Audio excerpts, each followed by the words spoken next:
Order. To introduce the members of this committee, we have to my far left is Representative Leila Staffler, the Chair for Education.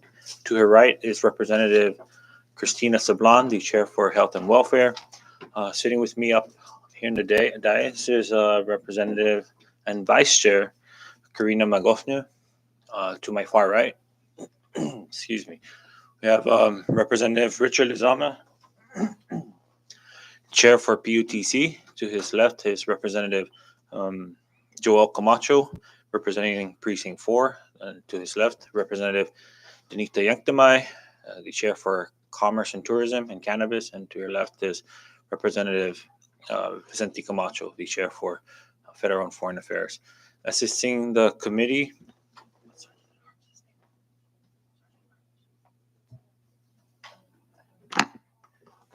we have our Sergeant at Arms, we have our Senior Legislative Assistant, we have our Fiscal Analyst, our Legal Counsel, and our IT joining us. Thank you, members, and thank you to CEO Atel for being here today. Today's budget hearing will be for NMTI. And before we move forward, can I ask for an adoption of the agenda? A motion was made and seconded. Discussion. All in favor say aye. All opposed say nay. Motion carries. Agenda is hereby adopted. Floor is now open for public comments. It looks like there's none. And so before we proceed, can I ask that CEO Atel and her team be escorted into the chamber?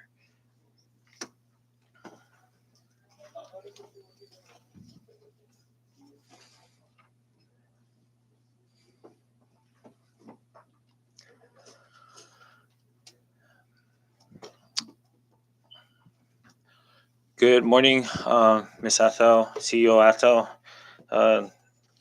So today the members are gathered here to hear out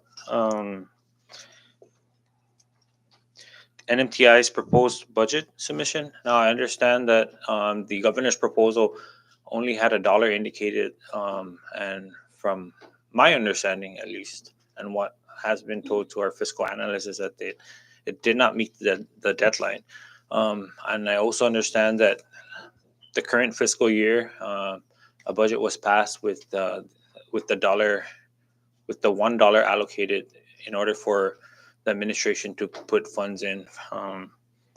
And so because NMTI is a newly established government entity, some of the requests were not made in time for the 2022 budget. However, based on information received from our fiscal analyst, that NMTI was funded or is being funded through the contract worker fees as well as compact impact funds. And so what we would like to get updates from NMTI is how have those funds been used, whether NMTI would need additional funds moving forward, as well as getting updates in regards to the grant that was awarded, I think over 10 million, or that was mentioned in the last budget hearing. And so with that, CEO Atel, I now hand the floor over to you to provide any updates and any opening statements that you may have. Thank you. All right, thank you for that, sir. And good morning, everyone.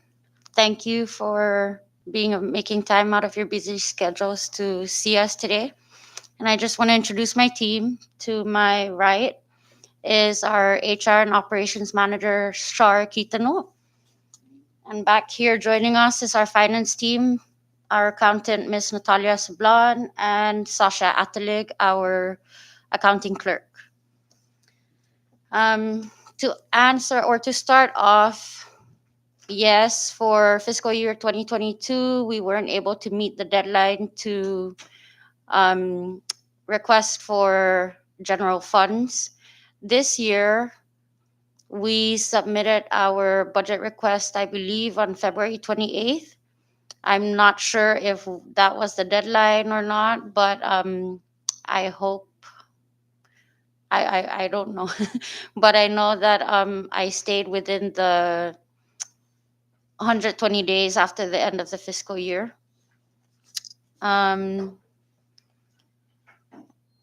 Maybe I can start with updates on the $10.3 million grant from EDA.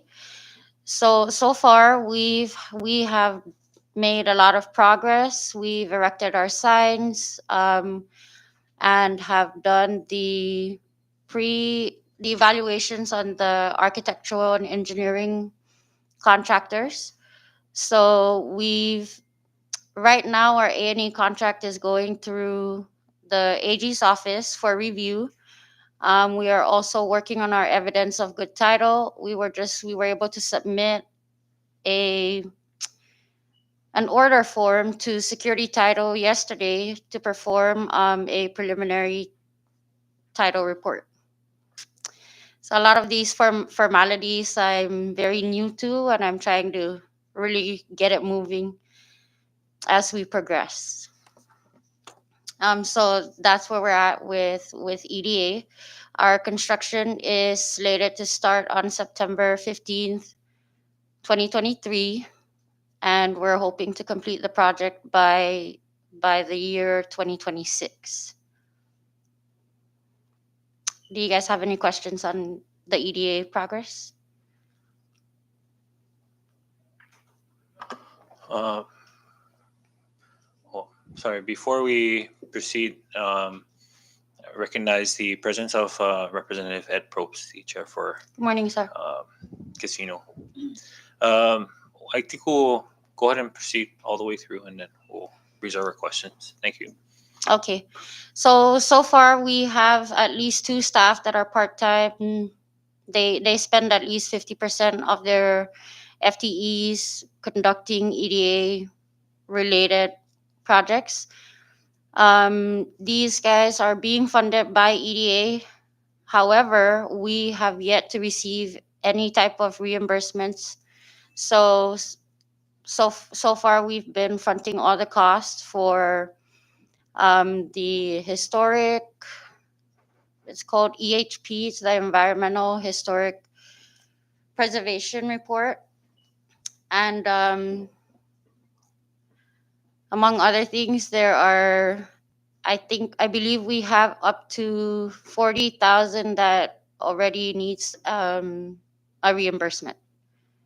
So we have a total of at least 400,000 for the EDA administrative category, and we have yet to initiate disbursements. However, we do have an on-site federal project officer. Since my inception, I have jumped from at least 5 project officers, and right now we have an on-site person who comes here and stays here for at least 3 months in a row.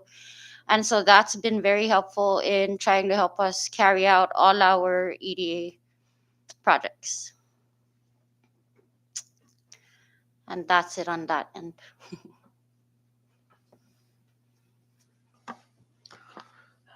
Thank you, CEO Atta, for those updates. I guess we'll start off with the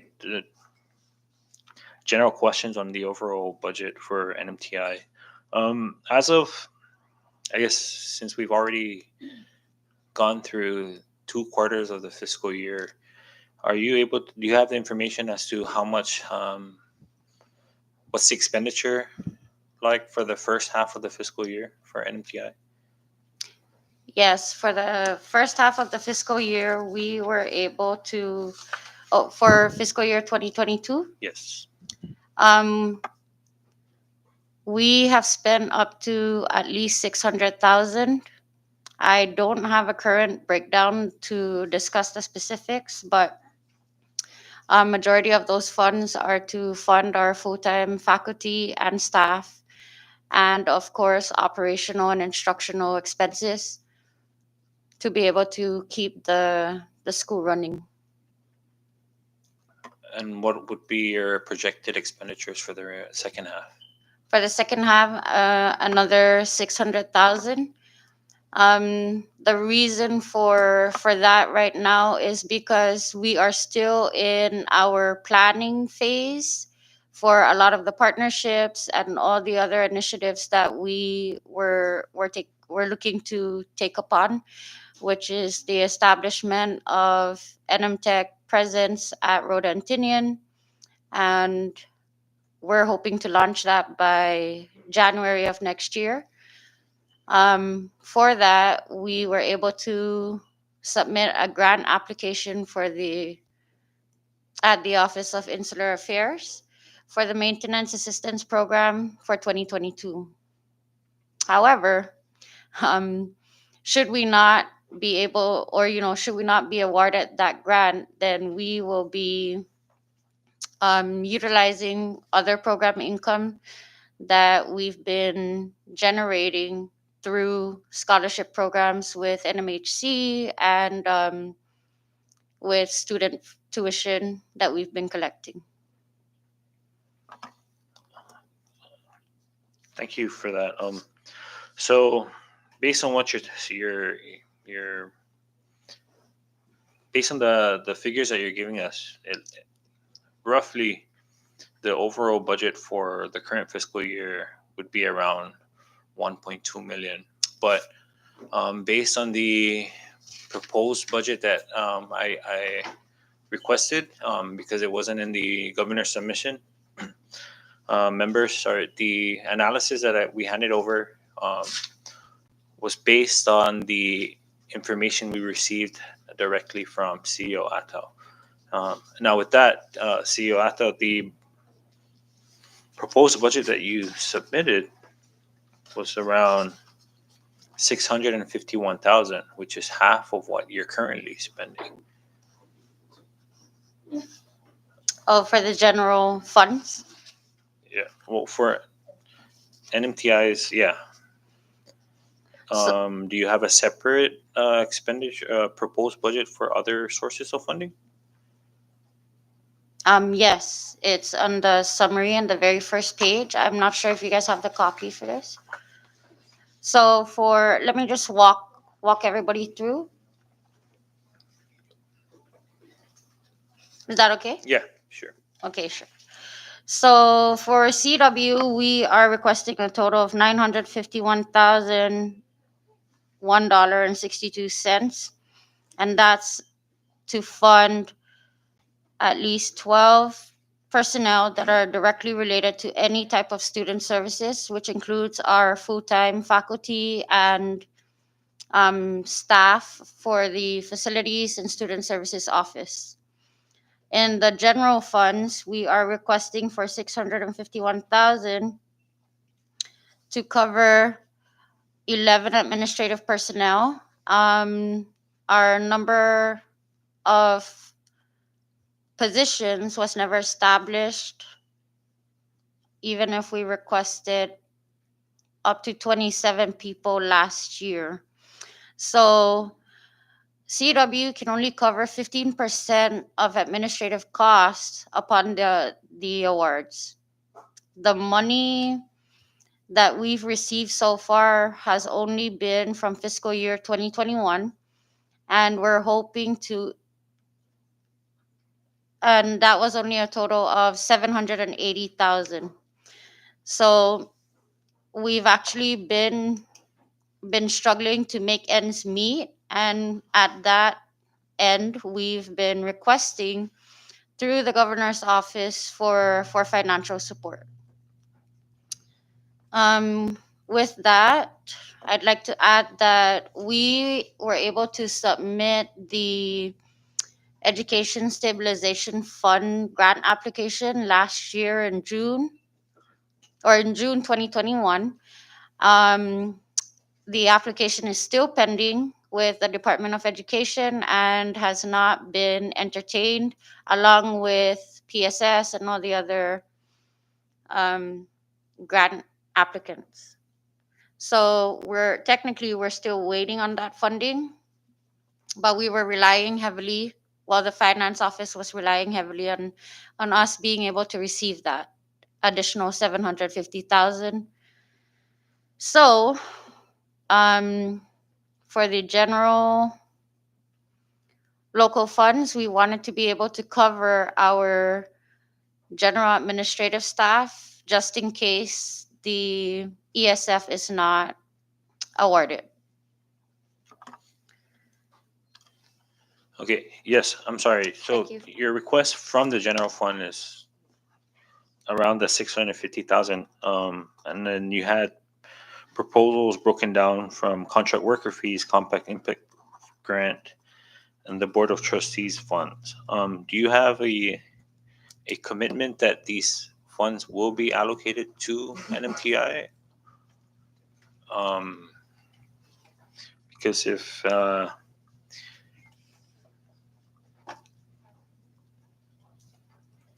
what if you don't get the full 950,000 from contract worker fees? Would that have to be absorbed to the general fund? I mean, yeah. So there's three other sources of income, sources of funding that you had separate requests for. Do you have any commitment that those will be awarded to NMTI for the following fiscal year? Not necessarily for CW. I know funds have been reduced, so we have only been able to receive 150,000 per quarter, which will most likely result in only receiving 600,000. As far as compact impact, I'm unsure whether or not we're going to be receiving that additional funding. However, it's really upon the discretion of OMB and the governor and, the decision makers. This is a generalized budget of what we are actually requesting for.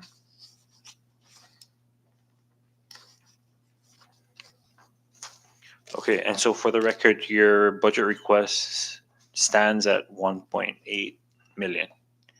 Yes, sir. Any changes to your request for FTEs? No, sir. We are currently at 25 faculty and staff, or 24, and are hoping to get additional assistance with all the projects, activities, and events that we've been spearheading in the last year. We can use all the help we can get. Okay, and so we have the current sources of funding that was reported was the contract worker fees, the compact impact grant, um, $1 from the general fund, EDA administration fees. Are there any other sources of funding for this fiscal year that NMTI is receiving? Not as stable as we would like it to be, but there is the NMHC CDBGR or CDBG scholarship program. However, that's really determined upon the number of eligible participants that come in and apply for the scholarship. Because when NMHC provides the payments on tuition and fees, then we're able to take that money and use it as part of our operations. So far, out of the 1.1 million, we were able to draw down at least 50,000 Sorry, 1.1 million from where? from NMHC, the Workforce Development Training Scholarship Program, which was awarded to us last year. We erected a financial aid office within NMTI to ensure that these students can avail to the scholarship, but the condition on that is that it's only for construction related programs. For the NMHC grant. Yes, sir. What's your current enrollment? Our current enrollment is 76. Well, yeah, 76 students. We've just received 20 students for directly related to construction. out of the 76, there are 20 that are construction related? Well, there are more, Or in but addition to for the cycle in May that just initiated, there were at least 20 students that are newly enrolled.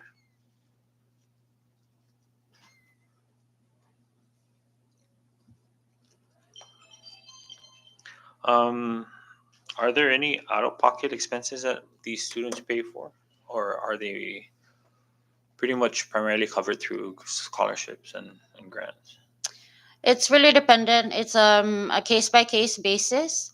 If a student is an eligible or qualified alien, then they are able to qualify for the NMHC scholarship. However, should that student not be covered with NMHC funds, then we refer them over to Department of Labor's WIOA. Um, and also, upon very special circumstances, their employers would donate an ETC specifically related to that person's tuition and fees. What about ETCs? How much in ETCs have you received for the We've first half? received a total of 33,000 in ETC since our inception. And what we've been doing with that is if it doesn't have any strict requirements, then we would pump it back into the school because there are a lot of renovations that need to take place. The building is just dilapidated and we have termites and we're just trying to get it back to to a conducive learning environment. Just one last one before I open up the floor to the members. So in addition to ETC, how much in tuition, I guess, NMTI collects from students' out-of-pocket payments, I if will, any?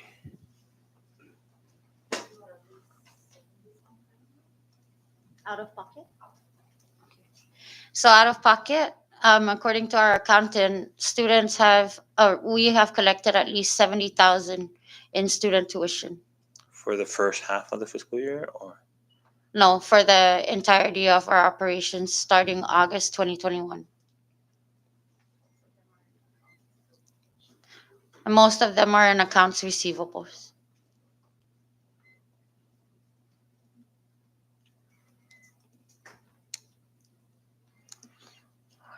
and NMTI has its own bank account, yes? Yes, sir. How much is currently in it? Currently in the bank account. Let me log in. Online banking, okay. 600 against the two. So right now we have a total of 600,000 amongst the two bank accounts that we have at Bank of Guam. All right, thank you for that, CEO Atta. The floor is now open.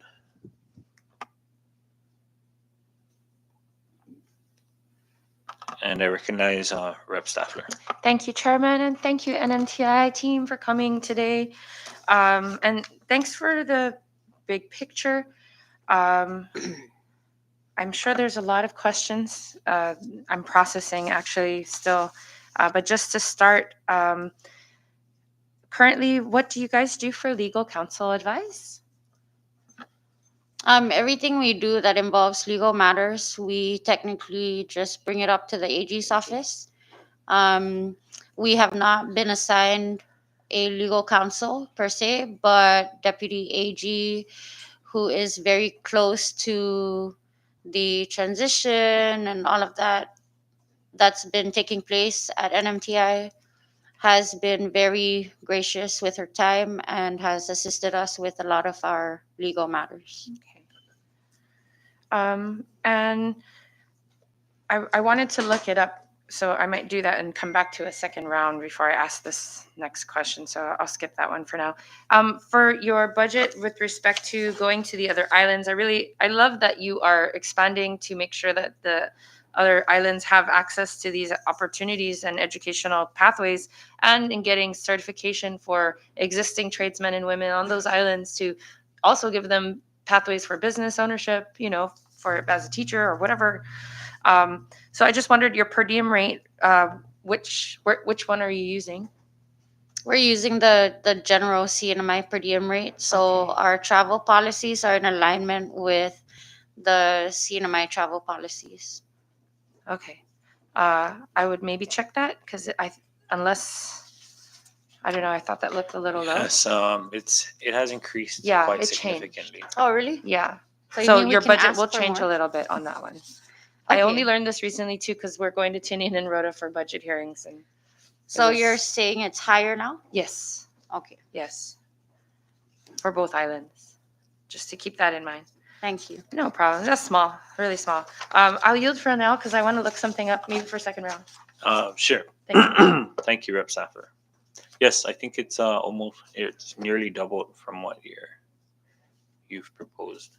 Awesome. Floor is now open to the members.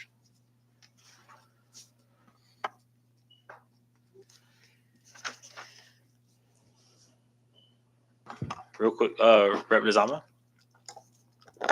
Thank you, Chairman, and welcome from NMTI CEO Risato. Thank you, sir. Just concern here, you are 70% or 70 students right now, 76? What was your average per year or per quarter? How do you do it? By quarter, by semester, by?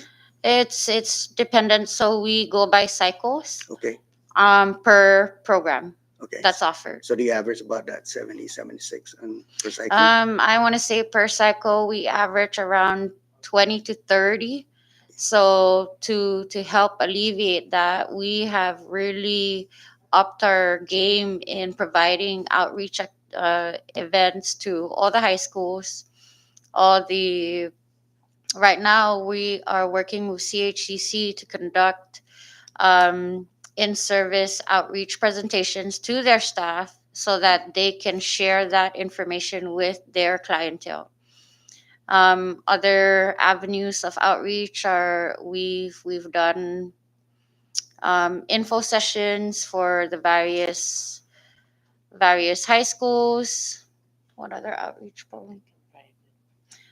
Public and private businesses, and we continue to we participate in a lot of community outreaches. Good. Is there any way you can provide us for example, for plumbers, what are the requirements for this individual to graduate or get a certificate? Is there any way you can provide those requirements to me, if you can? Sure. Even for carpentries. So there'll be a time when I see someone that may need help, I can encourage them because and then show him the requirements for him to succeed that Sure. areas, that skill areas. So We is there any- can make that delivery to all your offices for that matter. Thank you. Yep.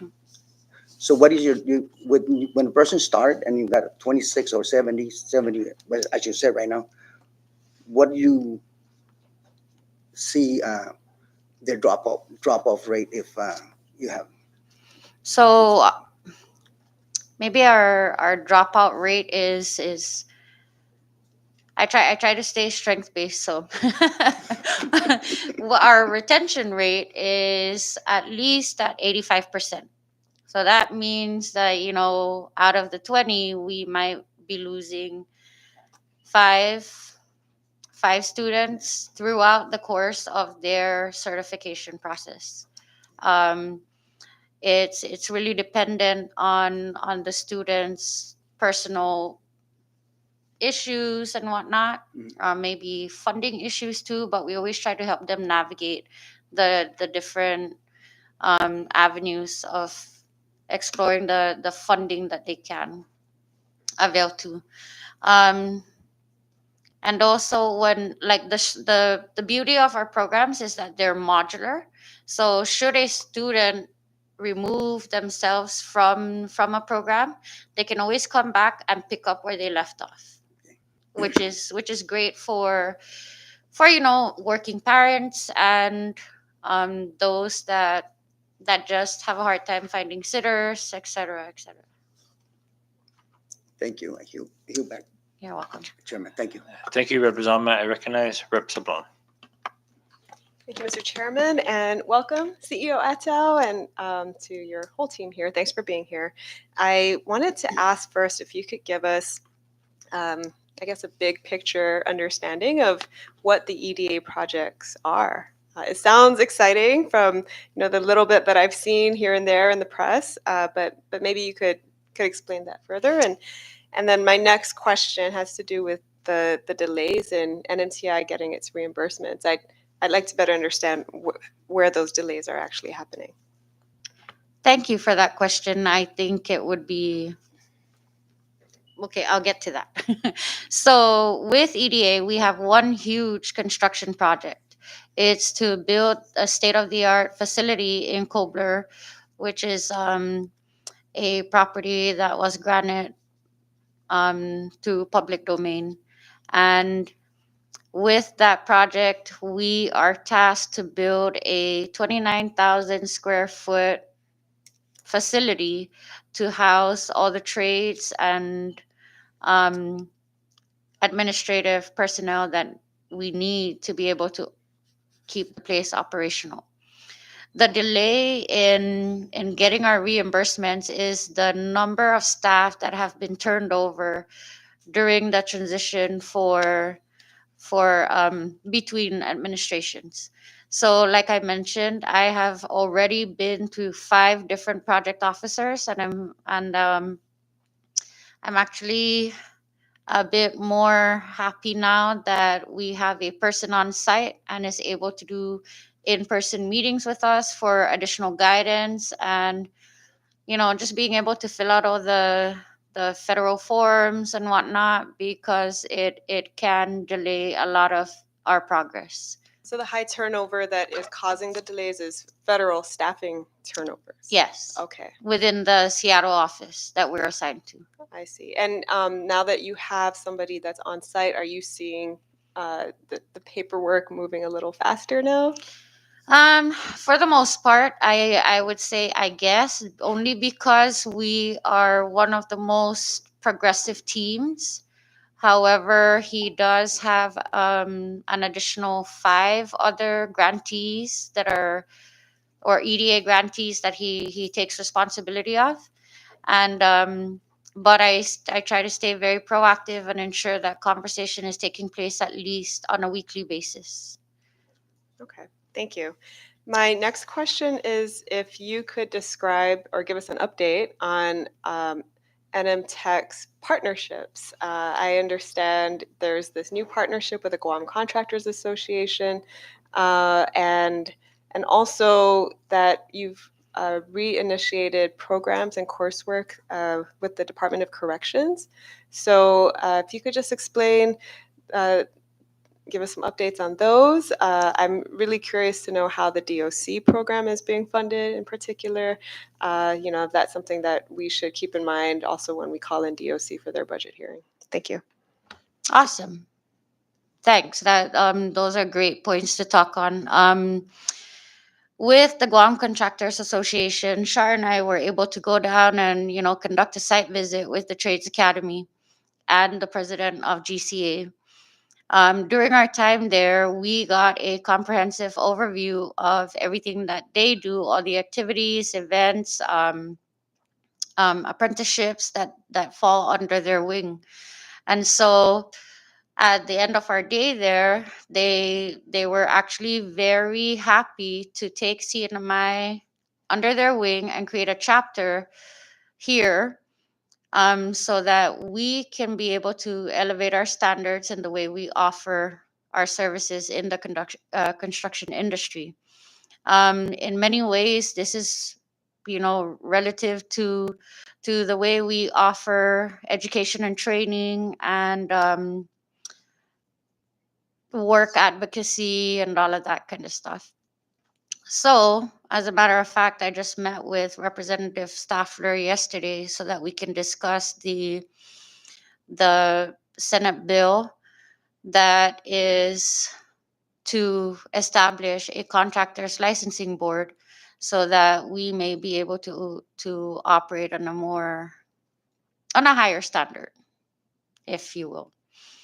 Other partnerships so we started off with Department of Corrections, where we spearheaded this pilot program for eligible inmates that participate in the outreach program within DOC. Those guys have an office out here in Capitol Hill. And so what we did was we provided them, student desks and textbooks. And now we're going to be providing them some computers for online testing to complete their modules. During that time, we were just working with the resources that we had. But after speaking with HUD and NMHC's IFC, which is their consulting firm, we were able to determine that DOC participants can be funded through the Workforce Development Scholarship Program. Yeah, so the overarching goal is to decrease recidivism and hopefully decrease the workload of even probation and parolee staff. As a matter of fact, I just met with all the three entities, the Board of Parole, Office of Probation, and Department of Corrections, leaders plus their legal counsels, because we are going to be, hopefully, with the blessing of presiding judge, we're going to be trying to fill the gaps in the system that these detainees go through. The reason I took this approach is really because our enrollment has been at 76, and it's really sad that our enrollment is at 76. And if we were able to mandate, well, before I say that, there are at least 200 people in DOC and 300 probationers. That's 500 people altogether. So if we were able to mandate that these incarcerated individuals and whatnot are to replace community service with education and training, and mind you, these are all shared objectives, shared goals for every entity, then we would most likely pick up our enrollment and continue to receive scholarship funds. So it's really just puzzle pieces that I'm trying to fit together. And I'm trying to do it the right way the first time so that we don't have to revisit all the different technical laws. And there are very specific rules within each of the compartments. And that's that. So the programs with DOC are funded by that scholarship fund entirely? Yes, ma'am. Okay. Yeah. And so you're actually teaching the coursework online at through this facility that has computers? Is that where that's happening? It's not happening in DOC then? No, not happening at DOC. No, we're teaching. We have one instructor that is assigned to go in and teach the core curriculum for construction. And he goes there in person every Tuesday, Thursday, and Friday. The sessions are typically 2.5 hours long. And since the COVID shutdown, excuse me, we had to extend their completion date till June. So our first cohort is still undergoing their certification process. Okay. The 76 that you mentioned, enrollment, does that include these DOC inmates? Yes, there are at least 14 of them. Wow, okay. Yeah. Thank you. That's just really great to hear. I'm glad that things are finally moving forward. I know there were no programs for the longest time, especially since the pandemic with DOC. So that's hopeful news. Thank you. I yield, Mr. Chairman. Thank you, Rep. Sablan. How many programs or certificates does NMTI offer currently? There's a total of 9. There's a total of 9. We have 7 in construction, I believe. And then we have culinary, automotive, hospitality, and tourism. And we are looking to expand to include the Maritime Academy. cosmetology with Salt and Barber, baking and pastry with Herman's Bakery, and with CHCC, the Environmental Health Disease Prevention Unit. We're creating a partnership so that we can offer certified food safety manager courses. So we have a lot of partnerships going on. Sometimes when I attend meetings like this, I wish I could bring my office with me because my walls are just filled with all the partnerships that we're creating. Um, but yeah, we have a lot of planning in the works right now. Do you have anything in like administrative work, whether it's to help people get uh, gain skills in computer literacy or any administrative work? Not yet, but that's a good idea.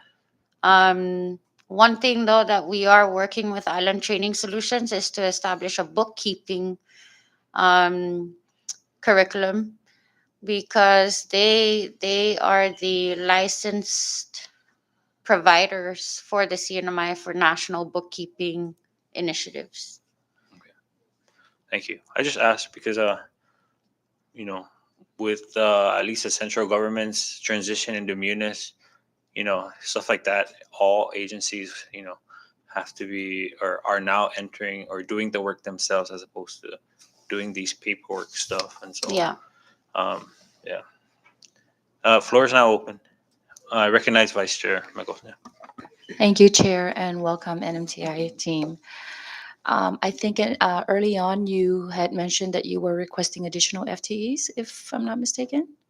Not necessarily additional FTEs, but because we haven't really reached our cap, nor have we been granted the number of positions. So it's really just a matter of having the appropriate staffing so that we're able to carry out our activities faster in a more efficient way. I mean, I think we're already operating in an efficient manner. We just need more people to ensure that we're keeping that momentum. Got it. So currently you have how many numbers of FTE, you said? 24. 24. And so what would you say would be the ideal number of FTEs? If funding issue was not an issue, what would your ideal number of FTEs be to run the program smoothly, efficiently, and all that? In a beautiful world, 35 35, okay. to include Rhoda and Tinian. Oh, okay. Include. Okay.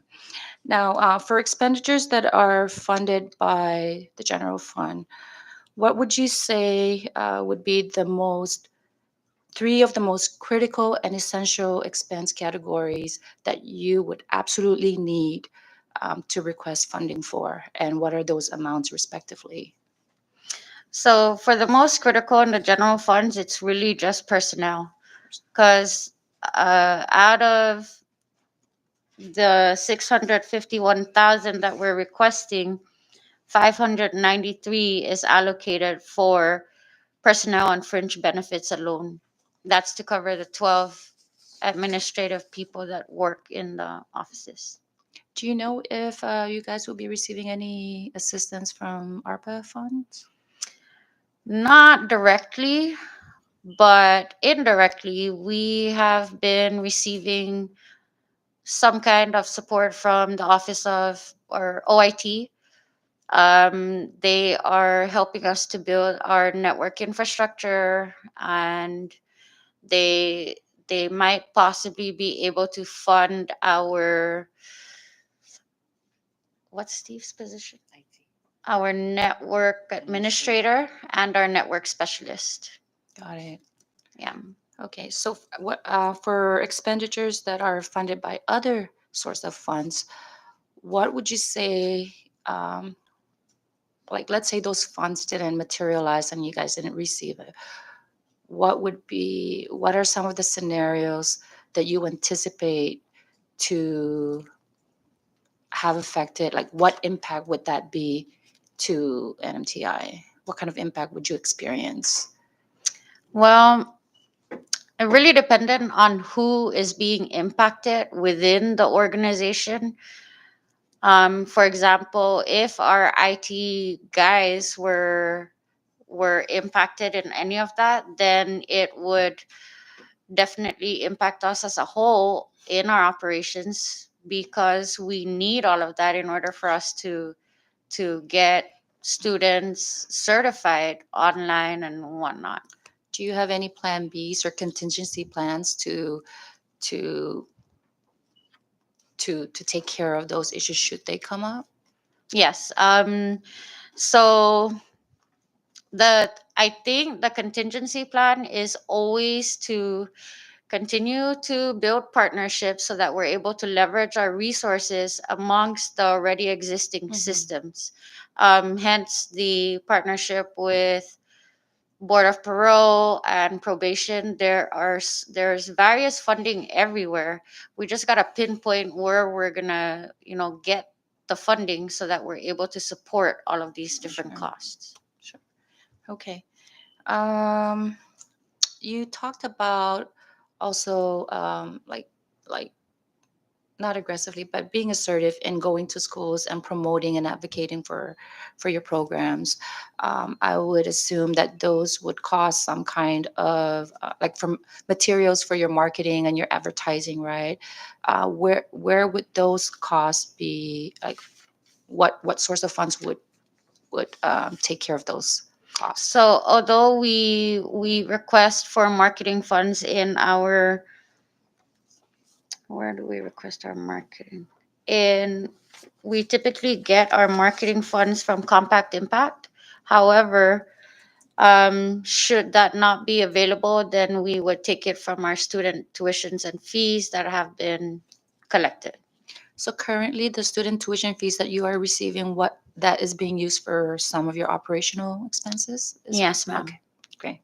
Thank you, Ayo. Thank you. Thank you. Thank you, Vice Chair. Going back to FTEs, if we were to include additional FTEs for Rhoda and Tinian, what number would that be for each of the two islands? Oh, for both islands, Yes. 5 each? No. Just two in Tinian, two in Rhoda, and then one who would be transient between Saipan, Tinian, and Rhoda. If we add those additional FTEs, are you ready to take someone on board and begin whatever process? If not, I mean, why hasn't that been, or has it been approached currently, or why hasn't that been approached right now? Well, it hasn't been approached because we don't have the money to support it. However, should we get additional FTEs for Rhoda and Tinian, then we'd be able to include them in the planning process, which increases our chances of success when we do go out and implement it in January. So you're planning to start some kind of program in January? Yes. In working with OIT, all we really need are to identify a resident of Rhoda and Tinian to become a certified instructor for the National Center for Construction and Education Research. As soon as we get that resident certified, that person can offer cohorts of classes according to their certification. That way we're building capacity within the islands, and we're not having to fly a person in and out of there except for maybe quarterly supervisions. I lost my train of thought. But it's to ensure that we get somebody there as a resident to start the program, and then we also have some kind of backup for all the registration processes that need to get done, the marketing that needs to take place, and recruitment, gathering all the materials and supplies, handling all the administrative work on the side, while that instructor focuses on having to build that cohort and they're getting them to a certification. All right. Thank you for that. And so, with that said, members and Claire, can we please propose a provision to ensure that of the FTEs allocated to NMTI, that 2 or 4 shall be reserved for Rhoda and Tinian, 2 per each, respectively. In addition to what they currently have for Saipan.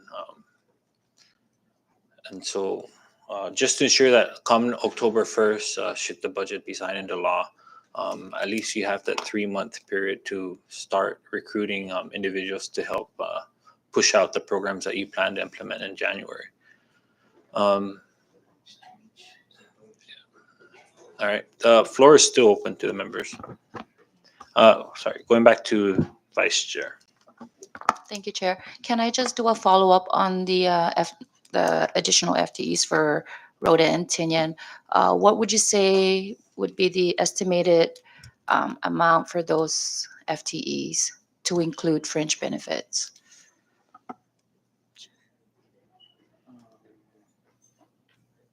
Look at it.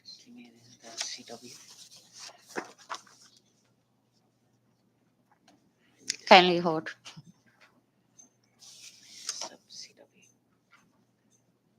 Oh, here.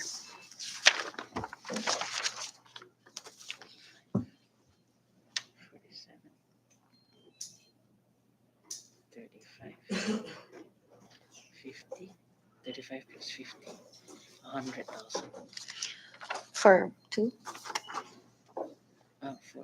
For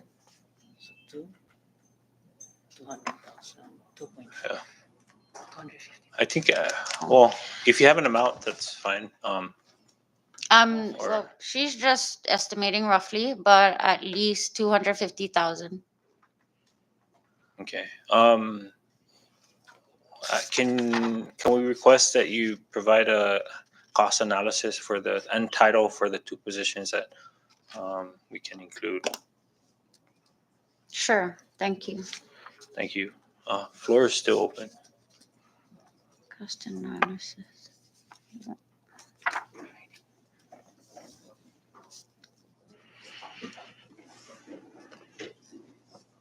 I'd like to recognize Representative Yanktima.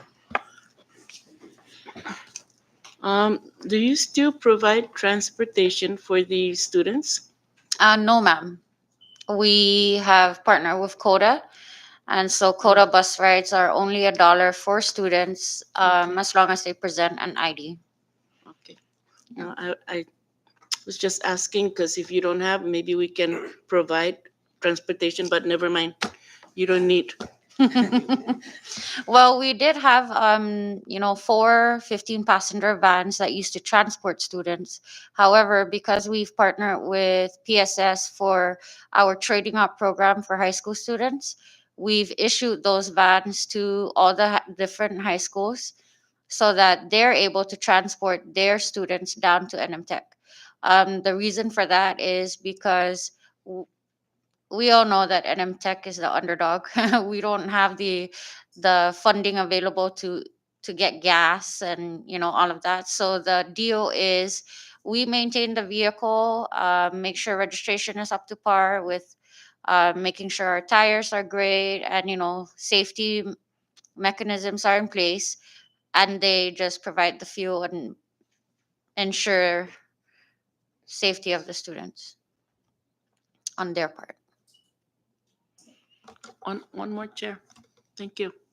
Do you see the number of local students attending this tech, this trade school? You want to answer that? I don't have the demographics.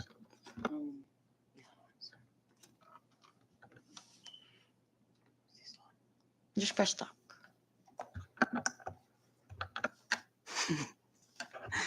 Sorry, can I just rephrase not rephrase, but clarify your question? You're asking how many local students? Yes, local students, because we, that you guys are, that are attending this trade school. Okay.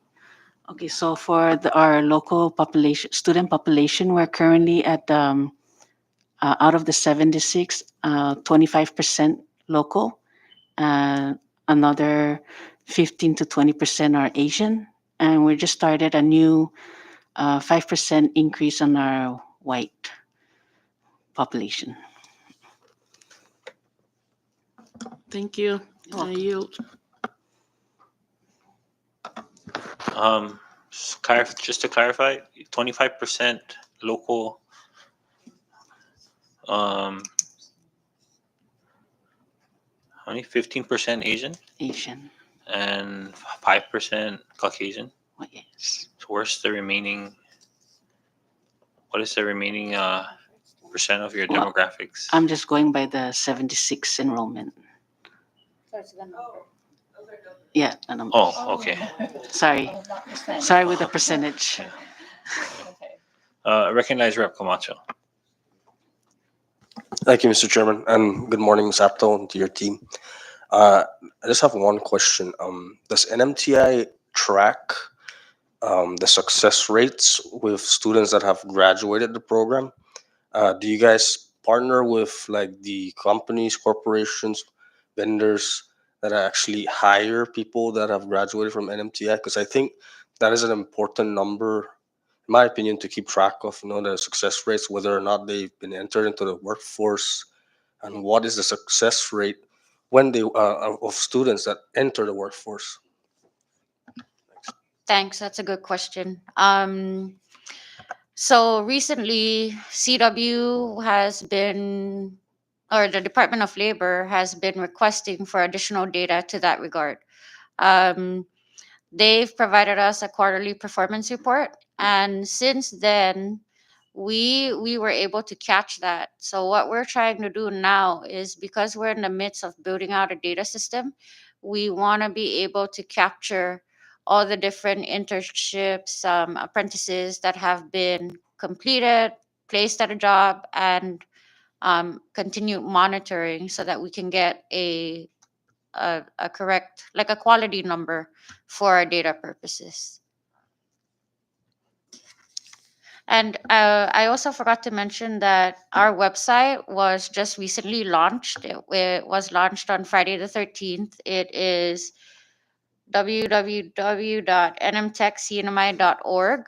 And there are going to be a lot of technology initiatives, especially like because we've lived through a pandemic. Should we need to shut down our operations for any reason, we would be able to take our instruction online. So we're hoping to get that going in by January. However, the website is up and running, and you can apply through online applications now. Go ahead. Thank you. Just a follow up. So are there any? Do you guys have any collaboration or partnerships with any of the businesses here in the CNMI where you help the students transition? Because I remember some students from the program before, a few years back, were transitioning into Hyatt for like cooks, chefs, and from what I was told, that you guys have actually helped them transition through that collaboration. So do you guys do that, and what are the businesses that you guys do that with? Yeah. Yes, we continue to do that.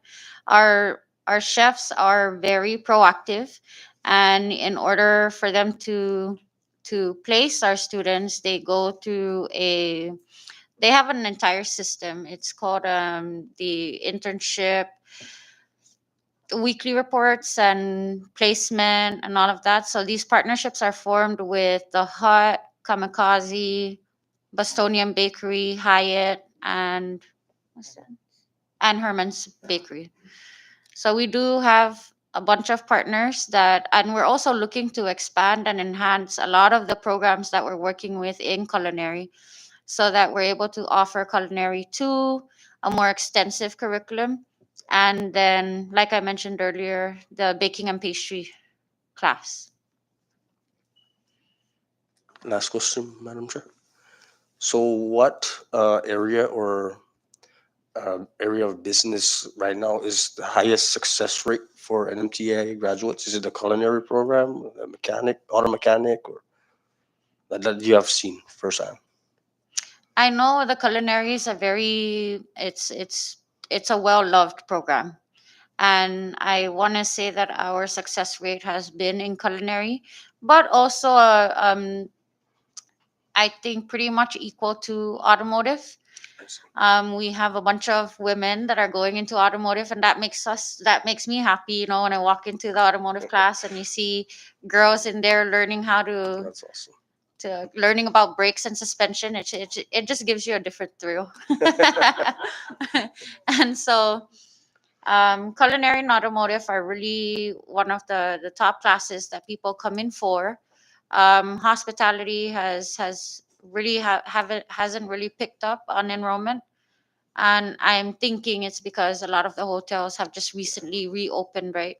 But for hospitality and tourism, we have secured a contract with the public school system for all the high school students to partake in that curriculum. For construction, of course, you know, we have mainly men in that field, but so far during our last orientation, I think I saw two females. So that's something to celebrate. Like, we want to be able to Absolutely. celebrate women in construction as well. Absolutely. Yeah. All right. Thank you, Madam Chair. You. I just have a few follow-up questions, if you don't mind. So, can you clarify if the tuition rate is different for residential versus I'm sorry, not residential, resident versus non-resident? That's a great question. You know, we haven't really considered that as of yet, but it is something that we will be looking into. It's hard enough to run a technical school, because it's very different from an academic environment. I think it would be great for us to consider that resident fees are a little bit cheaper, and you know, non-resident fees are a little bit more steep. However, because of the fact that just the operations alone, just the tuition alone to get into a class is pretty pricey. um, we have so far we've just been keeping it at $15 per contact hour. Yeah, which is pretty fair. Guam offers or charges $16 per contact hour. Um, I have I haven't seen whether they had a resident or non-resident fee, but in the trades environment, classes are typically much more pricey because of the amount of um, consumables that are purchased throughout the course. One last one, sorry. You had mentioned earlier that your institution has a partnership with CODA, right? Where they pick up the students and they pay the dollar. Mhm. Who gets to keep the dollar? Is it you guys or CODA? Oh no, I think Coda deserves to keep that dollar, especially with the gas prices. Right. So. Okay, I was just curious. Thank you. All right, we'll take one more, and I believe Rep Staffler had her hand up, or two more.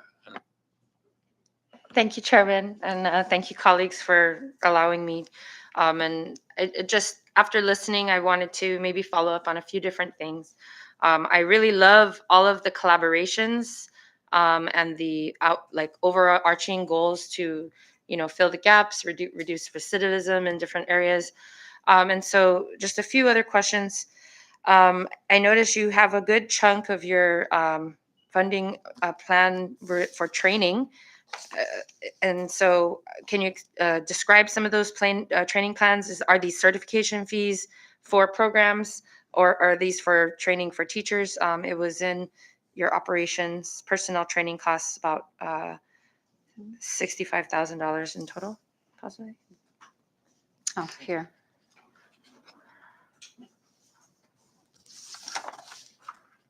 Shar is going to answer that for you.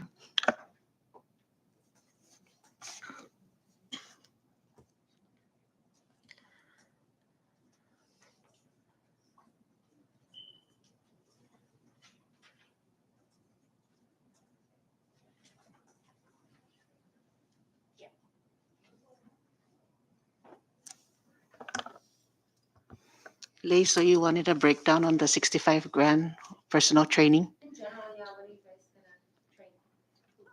Oh, I see.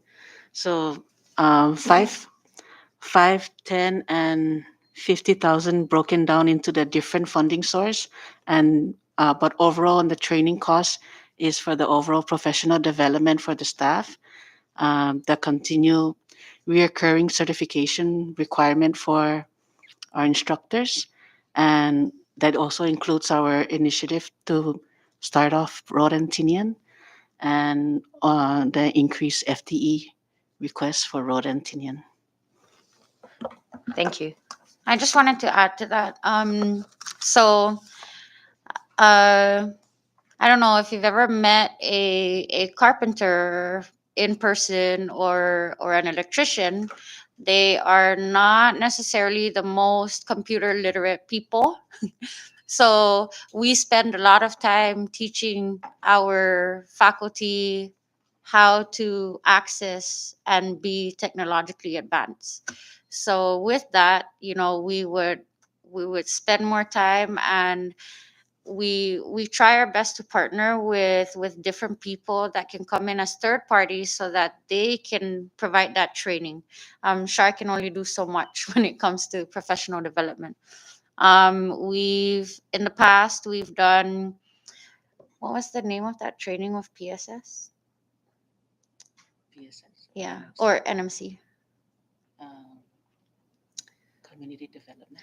So with NMC provided a training to our staff. However, the to no one's fault, our staff did not necessarily see how it would benefit them in their classroom and the style of learning that has to take place within that environment. So we really have to get like specialized professional development, and therefore I've been signing up a lot with the National Skills Coalition, and they're able to provide professional development in those very trade specific areas. um, Other things are like there's some that are free, but really we're trying to help our instructors up their game in what they do. Thank you for sharing that. Investing in our human resources is so important, Yes. because they just help, make your overarching goals a reality because of what you've given them in support. So thank you for giving us more info on that. I have two more questions. One is, you were talking about previous programs, and I wondered, it made me remember about the ABE that used to be in NMTI, and now you guys have transitioned with NMTech. Can you address any of the previous issues that were happening? Like, were they resolved with people getting their transcripts? Did they continue? And are you now connecting them with NMC for their ABE kind of stuff? If you can give us a little update on that. Yes, ma'am. So with the 33 identified, or 36, I forget the exact number, but with all of those that were identified, we were able to connect them to NMC ABE. Plans, they reached out, made sure that the students that are still interested in pursuing ABE, because of the different, I guess, criteria that was offered at NMTI compared to NMC. We've actually partnered. As part of our agreement, we are going to be opening up a satellite site at NMTI so that people from the northernmost communities have access to that. However, we have to wait on OIT to make sure that our infrastructure is suitable so that we can offer it. Yeah. Well, I wish you luck in that. Having access is so important, especially for people in the north. And it's good to know that the 33 students had the opportunity to address it. If there's any specific ones, I'll reach out. And my final question, Chairman, it's more of two things to mention. With respect to your ETC, I just wondered, did it sound like there were businesses who were connecting their ETC donation to a student's tuition? Is that what? No, only one business. Okay. Yeah. Just so you know, they cannot do that. For ETC, any ETC donated cannot go towards educational contributions of tuition. Mhm. Because then what happens with ETC, it's supposed to be donated to your institution for you to use at whatever the institution decides, not the business to tell you this goes to this reasoning, just so you know. Ah, okay. And last thing, we were talking with small businesses this morning, and one of the things that really popped out is how we need more solar technicians. So, add that to your list of someday opening opportunities for certification for, because if we're going to move towards renewable resources, we're going to need the technicians in order to keep those things going. So, Actually, I'm glad you mentioned that. We're already trying to establish a solar energy power generation tech class with Micronesia Renewable Energy. okay. We were supposed to launch this or sign off on our memorandum of understanding on Earth Day. However, their CEO and COO had to be in court that day, so they couldn't fly in. Eventually, though, we will, once our construction gets situated within our facility, then we're going to go ahead and revisit that and make sure that we follow through. Excellent to hear. And for all those watching, I highly recommend to join the construction cohort, because I've heard that they're hired like that. Yeah. So if you're looking for a job, go sign up for NMTI's construction. You might get a job like right away. Thank Yeah. you. Just a quick question. Would you happen to know if the students can use or apply for scholarship under the CNMI office of the scholarship? Yes. And Yes, can they use that, can. or- It's just a different rate, I would say. Like they receive a different amount as compared to NMC. Okay. All right. So clarified. I recognize Rep. Bazama. Thank you, Chairman. Just a quick question.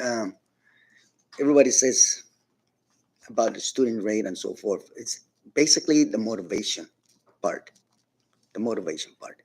Do you have this program? I'm not, I'm not up to par with the NMTI, but do you have this program where you have a classroom structural in the morning and have them to, for example, mechanic, and then have that person to work at Joten to feel that? It's a motivation to keep this person interest, and he can feel it if he wants to continue to be a mechanic, as one example. Do you have that program in Yes, place? that's a part of our relationship with Department of Labor and the Registered Apprenticeship Program. So far, to your example, we have conducted interviews with public school system, the Popo Transport Department, Mhm. and they were able to interview our automotive students, and I think one of them got the job over there. As far as our partnership with the Registered Apprenticeship Program, we are, so for every MOU that NMTech gets into with all these different private industries, we always include two clauses that integrates the Department of Labor and that business being kind of required to register as an apprenticeship sponsor. And none of the businesses have ever said, "Oh no, I don't want to do it," Mhm. because the Department of Labor's office they're very proactive. They go out, they work with the businesses, they help them um, fill out their related training instruction, and then they come to us meaning NMC or NMTI, whichever courses need to be required for a certain um, employer. Then so we're all working in some kind of tripod, if you will. Will that person be compensate for being Yes. a what called helper or something like that? Yes, Okay. through the Department of Labor funds. Thank you. That's perfect. Thank you. Yes. So it's like Rep. Stapler said, you out there, come and join the team at NMTI. Thank you. Thank you. All right. For one last one, Rep. Yaktama. Sorry. No, I just reminded. I got reminded by this this school in Indiana. Mm-hmm. Um, the students, they enroll in construction class, and like he said, it's an apprenticeship. And I have a relative that was in that class and was really proud that she was one of the students that constructed a house, a 3-bedroom house. It's just, and then they just rent it out. Yeah. So, are you planning to do that? Especially for the locals here, because I don't know, money situation and all those stuff, and maybe the kids will be very proud of themselves for constructing a house. And Maybe wow. if you have like an article to share and something we can read on, Okay. because what we're trying to do is instead of just requiring performance task assessments, we want to transition into a more student-led, project-based type of assessment. So in each different trade, we would need to come up with a creative way on how students can display their knowledge and maybe even be able to sell or donate the work that they actually do. Yes, and Oh, okay. maybe if you can just give me your email so I can send you Sure. all these sites. Sure. My email is jodina.actal@nmtechcnmi.org. Yes. TECH. I just wanted to add, with regard to your example, and then our initiative to do student-led project-based projects. We've been working with the Pacific Mini Games to construct their podiums and flag posts. And one of the works that I've seen where students are super proud of coming in. They're so proud of the work that they come in 2 hours early just to help out and make sure that the project hits its deadline. Is a 15-foot lattice stone that is made out of a steel frame. So you have all your welding students that are involved in that. And as they're learning, they're actually building something that is going to be lit up during the Pacific Mini Games in June. So those are the types of initiatives that we're trying to work toward. Um, Again, with partnerships like that, because we have the students and the learning that needs to take place, and what they do is they fund all the materials and supplies. Okay, thank you. I yield for reals. Thank you, Rep. Yaktama. Yeah. So at this time, CEO members and CEO, I just want to say at least congratulations for the work you've done up until today. All the questions that we had pertaining to the budget, at least that's something that you came prepared with, despite not being given anything directly from the general fund the current fiscal year. But in any case, I was told by acting OMB that depending on the balances of ARPA in all agencies, that's possibly another source of revenue that could be included in the July 1st budget, revised budget submission. And so hopefully any additional changes that NMTI would like to make between now and then can be shared with OMB so that they can also put that request in, and we can deliberate on that when we get that come July 1st. In Awesome, thank addition, don't hesitate to reach out to your delegation for additional funding. Thank Should you, guys. all delegations, of course. But also, again, based on your proposal, there are, you're hopeful that, and it's something that we hope that the contract worker fees and the compact impact and board of trustees proposal for next fiscal year pulls through. Otherwise, if there are any changes to that, that's something that we would have to address in the general fund. But yeah, we appreciate you, Ms. Shara, and to the rest of your team that joined us today. And please express our gratitude to the rest of your team that aren't able to be here. And so, with that, members, I've managed to include the two entities in the one agenda, and so we will recess till 1:00 p.m. For when we have NMC. And so, thank you again, CEO Atel and Ms. Thank you, Shar and guys. your We really team. appreciate the time. And so, with that, members, we are now in recess.